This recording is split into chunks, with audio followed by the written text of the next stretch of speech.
नमस्कार दोस्तों, हमारे चैनल पर आपका बहुत बहुत स्वागत है। आज फिर मैं आपके लिए एक हॉरर लव स्टोरी लेकर हाजिर हूँ। आपने मेरी कहानियों को सुना और सराहा, मेरी गलतियों को भी मुझे बेहिचक बताया। इसके लिए आपका बहुत बहुत आभार। ऐसे ही आगे भी अपने अमूल्य सुझाव कमेंट्स में ज़रूर दें। मैं भी हर कमेंट की रिप्लाई करने की पूरी कोशिश करूँगा। कहानी को ज़्यादा से ज़्यादा लाइक शेयर करें और चैनल को सब्सक्राइब ज़रूर करें। चलिए अब कहानी शुरू करते हैं। सुबह का समय है। वंदना अपनी गाड़ी से कॉलेज के लिए निकली है। वंदना जौनपुर के सबसे बड़े कॉलेज से एमबीए कर रही थी। वंदना का परिवार भी सदियों से जौनपुर में ही रह रहा था। वंदना के दादा ने शहर के बाजार में चाय की थड़ी से शुरुआत करी थी, जो कि अब शहर का सबसे बड़ा और खूबसूरत होटल ब्लू डायमंड बन चुका है, जिसकी सालाना आय लाखों करोड़ों में है।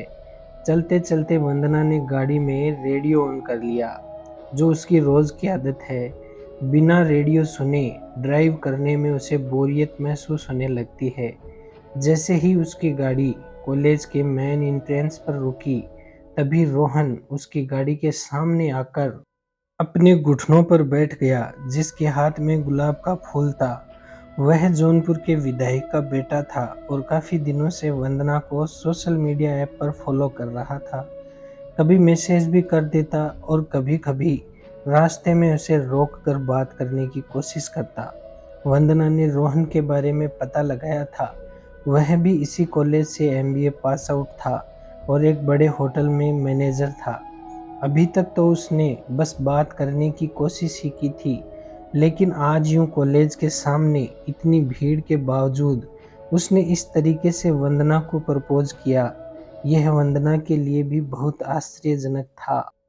वह जल्दी से गाड़ी से उतरी और उसके पास पहुंची और बोली, ये क्या हरकत है, उठो यहाँ से। तब रोहन बोला, मेरा दिल लेकर तेरा दिल दे दे, मेरी सांसें लेकर तेरी सांसें दे दे, मेरी हंसी लेकर तेरे सारे गम दे दे, कर ले ये है छोटी सी अदला बदली, ए हुस्न परी, मेरा प्यार लेकर अपना प्यार दे दे और मुझे अपना बना लो। इतना कहकर गुलाब वंदना की तरफ किया। वंदना हल्के से मुस्कुराई और गुलाब लेते हुए बोली, खड़े हो जाओ और अपनी नौटंकी बंद करो। फिर रोहन के माथे को चूमा और उसे खड़ा किया। दोनों कॉलेज कैंटीन में चले गए, जहाँ खूब बातें करी। आज दोनों बहुत खुश थे। बातें करते करते जाने कब 4 घंटे बीत गए, कुछ पता ना चला। लगभग दोपहर के 1 बजे वंदना ने अपनी घड़ी देखी और रोहन से कहा कि अब उसे घर जाना होगा, कल फिर मिलेंगे। और दोनों अपनी अपनी गाड़ियों से निकल पड़े। वंदना का घर शहर से कुछ दूर स्थित एक छोटी सी पहाड़ी पर था, जहां उनके अलावा भी कई परिवार रहते थे। आदतानुसार वंदना ने गाड़ी में बैठते ही रेडियो ऑन किया और चल पड़ी घर की सड़क पर। चूंकि दोपहर का वक्त था तो रास्ता सुनसान ही था, तो वंदना ने भी गाड़ी की स्पीड थोड़ी बढ़ा ली और म्यूजिक सुनते सुनते आज रोहन ने जो किया उसी के ख्यालों में खोई। वह खुशी खुशी ड्राइव कर रही थी कि अचानक उसकी गाड़ी को एक झटका सा लगा, जैसे कोई गाड़ी के ऊपर आ गया हो। देखते ही देखते कुछ ही पलों में उसे लगा जैसे गाड़ी की छत को कोई पिचका रहा है और रेडियो पर म्यूजिक बजना भी बंद हो गया। और एक लड़की की आवाज़ रेडियो से आई, जो कह रही थी, मेरा दिल लेकर तेरा दिल दे दे, मेरी सांसें लेकर तेरी सांसें दे दे, मेरी हंसी लेकर तेरे सारे गम दे दे। ये तो वही लाइनें थी जो रोहन ने सुबह प्रपोज करते वक्त वंदना से बोली थी। ये लाइनें गाड़ी में जोर जोर से उस लड़की की आवाज़ में बजने लगी और गाड़ी की छत अब वंदना के सिर को छूने लगी। उसे लगा जैसे चारों तरफ से गाड़ी उसी की तरफ सिकुड़ रही है, मानो कोई अपने दोनों हाथों के बीच में गाड़ी को लेकर पिचका रहा हो। फिर एक जोर का धमाका हुआ और जैसे ही वंदना ने सड़क पर देखा तो एक सुंदर लड़की सफ़ेद साड़ी में गाड़ी के सामने आई और वंदना का पैर पता नहीं हड़बड़ाहट में ब्रेक पर लगा या एक्सीलेटर पर, और गाड़ी उस लड़की से टकरा गई और गाड़ी वहीं रुक गई। तब तक वंदना की आंखें बंद हो चुकी थी, उसके दिल की धड़कन आसमान छू चुकी थी, दिमाग एकदम से शून्य में चला गया था। उसकी सांसें इतनी तेज चल रही थी कि थोड़ी देर बाद उनकी आवाज़ उसके कानों में गूंजने लगी। उसका पूरा शरीर कांप रहा था। कुछ सेकंड बाद उसने हल्के से अपनी आंखें खोली और झट से गाड़ी से नीचे उतरी। यह क्या? वहाँ तो कुछ भी नहीं था। सब कुछ एकदम नॉर्मल, और गाड़ी भी सड़क के किनारे खड़ी थी। वह वापस गाड़ी में बैठी तो रेडियो पर भी म्यूजिक ही बज रहा था। जो गाड़ी अभी-अभी पूरी तरह से टूट चुकी थी, वह तो एकदम सही थी, ना ही कोई लड़की वहाँ थी। वंदना का शरीर अभी भी काँप रहा था। लगभग 20 मिनट तक वह वहीं खड़ी रही, फिर हिम्मत करके गाड़ी स्टार्ट करी और घर पहुंची और अपने कमरे में जाकर लेट गई। उसे अभी भी कुछ समझ नहीं आ रहा था कि उसके साथ ये हुआ क्या आज। कभी उसे लगता कि उसका वहम था, तो कभी लगता कि सपना था। फिर वह डर जाती कि खुली आंखों से ऐसा डरावना सपना कैसे देख सकता है कोई। सोचते सोचते उसे लगभग 1 घंटा बीत चुका था। तभी उसने पंखे की तरफ देखा। उसे लगा कि वह धीरे धीरे नीचे आ रहा है। तभी उसके फोन से उसी लड़की की आवाज आई, मेरा दिल लेकर तेरा दिल दे दे, मेरी सांसें लेकर तेरी सांसें दे दे। वही लाइनें जो कि रोहन ने बोली थी, जोर जोर से उसके कमरे में गूंजने लगी। तभी उसने महसूस किया कि कमरे की सारी दीवारें उसी की तरफ मानो उसे खाने को दौड़ रही हैं। और जैसे ही उसने अपना मुंह छत की तरफ किया, उसने देखा कि वही सफ़ेद साड़ी में लिपटी सुंदर लड़की पंखे से उल्टी लटकी है।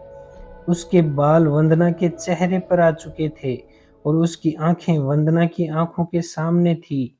अब वंदना उसकी सांसों को भी महसूस कर सकती थी और वह लटके लटके रोहन के लाइनों को बोले जा रही थी। फिर अचानक से जोर की आवाज के साथ पंखा टूटा और वंदना ने आंखें बंद कर ली। फिर से वही हुआ, आंखें बंद करते ही सब शांत हो गया। ज्यों ही आंखें खुली, वंदना की माँ उसके सामने थी और बोली, क्या हुआ बिटिया, आज बिना खाना खाए ही सो गई। फिर उन्होंने वंदना को छुआ और झट से अपना हाथ हटा लिया और बोली, अरे बाप रे, इतना गर्म शरीर, क्या हुआ है तुझे आज? तेरा शरीर तो भट्टी के जैसे तप रहा है। तो वंदना बोली कि माँ, भूख लगी है, खाना खिला दो, शरीर तो आज गर्मी की वजह से गर्म है। तब माँ बोली, लेकिन बिटिया, तुझे इस एसी में गर्मी कैसे लग रही है? फिर वंदना उठी और बोली, माँ खिलाओ ना खाना। तब उसकी माँ उसके लिए खाना लेकर आई, जिसे वंदना ने कुछ ही सेकंड्स में चट कर लिया और वहीं बेड पर सो गई। उसकी माँ को बहुत अजीब लगा कि आज क्या हुआ है इसे, किंतु सोते हुए को परेशान करना उचित ना समझ वो वहाँ से बाहर आ गई। माँ के कमरे से बाहर निकलते ही वंदना ने आंखें खोली और अपने फ़ोन में रोहन के मैसेज पढ़ने लगी। सारे मैसेज पढ़ लेने के बाद वंदना ने रोहन को कॉल किया और बोली कि आज तुम्हारे साथ पहाड़ी के लवर्स पॉइंट पर जाकर सनसेट देखने का बहुत मन कर रहा है। तुम आ जाओ और मुझे भी घर से पिकअप कर लेना। मैं जल्दी से तैयार हो जाती हूँ। फिर वंदना ने एक सुंदर पीले रंग की साड़ी पहनी, कमरबंद पहना, नाक में एक छोटी सी बाली पहनी, बालों को अच्छे से बनाया, हाथों में चूड़ियाँ, पैरों में पायल पहनी और माथे पर बिंदिया लगाई, अच्छा सा परफ्यूम लगाया। कुछ देर बाद रोहन का कॉल आया कि मैं बाहर ही हूँ, आ जाओ। तब वंदना बाहर आई। उसको ऐसे श्रृंगार किए देख उसके घर वाले भी अचंभित थे। जो लड़की पैंट शर्ट के अलावा कभी कुछ नहीं पहनती, उसने आज अचानक यह सब कैसे और क्यों पहन लिया।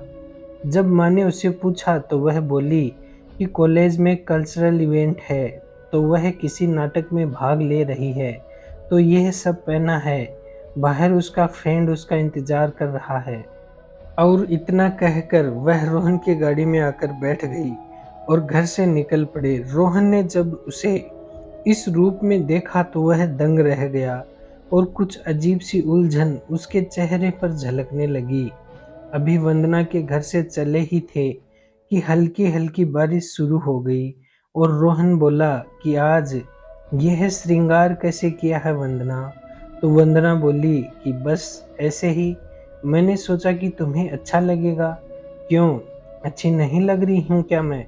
तब रोहन बोला, नहीं नहीं, वह बात नहीं है। तभी वंदना उसकी बात को बीच में काटते हुए बोली, तो फिर कौन सी बात है? किसी की याद आ गई क्या तुम्हें? और फिर वंदना जोर जोर से रोहन की कही लाइंस फिर से दोहराने लगी। मेरा दिल लेकर तेरा दिल दे दे, मेरी सांसें लेकर तेरी सांसें दे दे। और बोली, क्यों रोहन, तुम्हारी पायल तुम्हें याद है या भूल गए? जैसे ही रोहन ने पायल का नाम वंदना के मुंह से सुना, उसके रोंगटे खड़े हो गए। वह बोला, कौन पायल?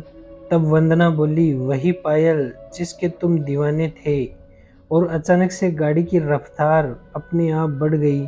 बारिश भी तेज हो गई जिसकी वजह से रोहन को सामने कुछ ना दिखा और गाड़ी की अचानक से ब्रेक लगी और झटके के साथ रोहन भी गाड़ी से बाहर जा गिरा और एक बड़े से पत्थर से जाकर टकराया। फिर वंदना भी बाहर निकली और बोली, वही पायल जिसके लिए किसी दिन तुम ये लाइंस गुनगुनाया करते थे। और फिर फोन की वीडियो रिकॉर्डिंग ऑन करके बोली, बहन वंदना, मैं पायल हूँ। मैं नहीं चाहती कि यह हैवान तुम्हें भी मेरी ही तरह बर्बाद करके छोड़ दे। तुम्हें इतना डराया उसके लिए मुझे माफ़ करना। मुझे पहले ये पता नहीं था कि तुम मेरे बारे में नहीं जानती हो। मैंने सोचा था कि तुम्हारे लिए, तुम्हारे साथ मिलकर इसने मुझे मारा था। किंतु जब तुम्हारे फ़ोन में रोहन के मैसेज देखे तो पता चला कि तुम्हें इसने मेरे बारे में कुछ बताया नहीं था। इसने तो तुम्हें मेरी भनक तक नहीं लगने दी थी। अब सुनो मेरी कहानी।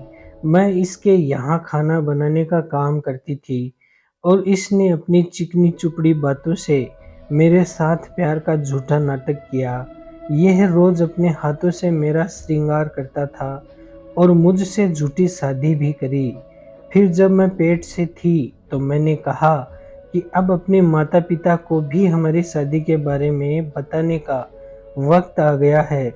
तो इस हैवान ने ना मेरे बच्चे पर दया दिखाई और ना ही मेरे प्यार पर, और मुझे मार डाला। फिर वंदना ने एक हाथ से रोहन को उठाया और बोली, क्यों किया तूने ऐसा? अरे मुझ पर नहीं तो अपने बच्चे पर ही तरस खा लेता। और ऊपर उठाकर रोहन को जोर से पत्थर पर पटका। रोहन कुछ बोल पाता उससे पहले ही उसे उठाकर गाड़ी में बैठाया और देखते ही देखते सारी गाड़ी अपने आप पिचक गई। फिर एक हाथ से गाड़ी को उठाकर खाई में फेंक दिया और देखते ही देखते गाड़ी एक आग के गोले में बदल गई और साथ ही रोहन भी पायल के क्रोध की अग्नि में जलकर स्वाहा हो गया। कुछ देर बाद वंदना की आंखें खुली तो उसने खुद को अपने कमरे में पाया। उसने जल्दी से उठकर अपना फ़ोन चेक किया। उसमें उसने सारा वीडियो देखा और उसके सारा माजरा समझ आया। फिर उसने शीशे में देखा, उसके पीछे पायल खड़ी थी। उसने उसे गले लगाया और उसको शुक्रिया कहा और हवा में विलीन हो गई। और वंदना भी धीरे धीरे इस गहरे सदमे से बाहर आई और फिर से अपना जीवन सामान्य रूप से जीना शुरू किया। दोस्तों, कहानी अच्छी लगी हो तो लाइक शेयर कमेंट करें और चैनल को सब्सक्राइब करना ना भूलें। जय हिंद, वंदे मातरम।